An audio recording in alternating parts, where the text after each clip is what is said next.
Almost purchasing എല്ലാം കഴിഞ്ഞിട്ട് നമ്മൾ ഈ സാധനങ്ങളെല്ലാം സെറ്റാക്കാൻ വേണ്ടി തുടങ്ങി. ഈ ബാഗും ചെരുപ്പും ഗ്രൂമിൻ്റെ സിസ്റ്റർ എന്നെ സെലക്ട് ചെയ്ത് വാങ്ങിയിട്ട് നമുക്ക് കൊണ്ടു തന്നതിനും, അതുകൊണ്ട് ആ ഒരു പണി എളുപ്പമായി. പിന്നെയെന്ന് വെച്ചാൽ ഫസ്റ്റ് ചെയ്യാൻ തുടങ്ങിയത് ചോക്ലേറ്റ് ഹാമ്പറാണ്.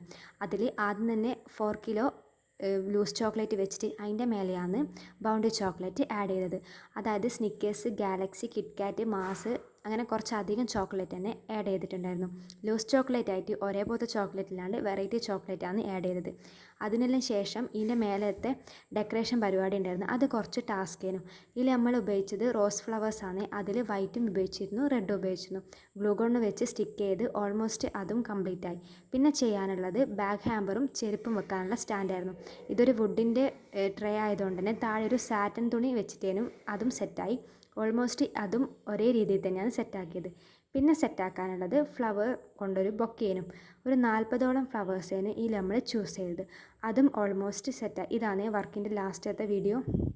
അതിന് ശേഷം നമ്മൾ ഈ സാധനങ്ങളിലെടുത്തിട്ട് പിറ്റേ ദിവസം ഈവനിങ് കോഴിക്കോടേക്ക് പോന്ന ഒരു ഡാമേജ് ഒന്നും ഇല്ലാണ്ട് ട്രെയിനിൻ്റെ അടിയിടിയായിട്ടെല്ലാം ഇതും വെച്ച് കോഴിക്കോട് എത്തി. പിന്നെ മധുരയിലേക്ക് ബസ് കയറി. ഒരു ഫാമിലിയിൽ ഓൾമോസ്റ്റ് എല്ലാവരും ഉണ്ടായിരുന്നു. മധുരയിലെത്തി. ഈ സാധനങ്ങളെല്ലാം നമ്മൾ കാർഡ്ബോർഡ് ബോക്സിൽ കൊണ്ടുവന്നുകൊണ്ട് തന്നെ ഡാമേജും കാര്യങ്ങളൊന്നും ഉണ്ടായിട്ടിരുന്നില്ല. ഇതെല്ലാം കസിൻ സിസ്റ്ററെല്ലാം കൂടി ഗ്രൂം ബ്രൈഡിനെല്ലാം കൊടുത്തു. ഓൾമോസ്റ്റ് ഫാമിലി മെമ്പേഴ്സിന് എല്ലാവർക്കും ഇഷ്ടമായി എന്ന് പറഞ്ഞു. നമ്മൾ ബിസിനസ് കാർഡെല്ലാം കുറച്ച് പേർക്കെല്ലാം കൊടുത്തു. അപ്പോൾ ഇന്ന് ഇത്രയേ ഉള്ളൂ. ബാക്കി വീഡിയോയിൽ പിന്നെ കാണാം. താങ്ക്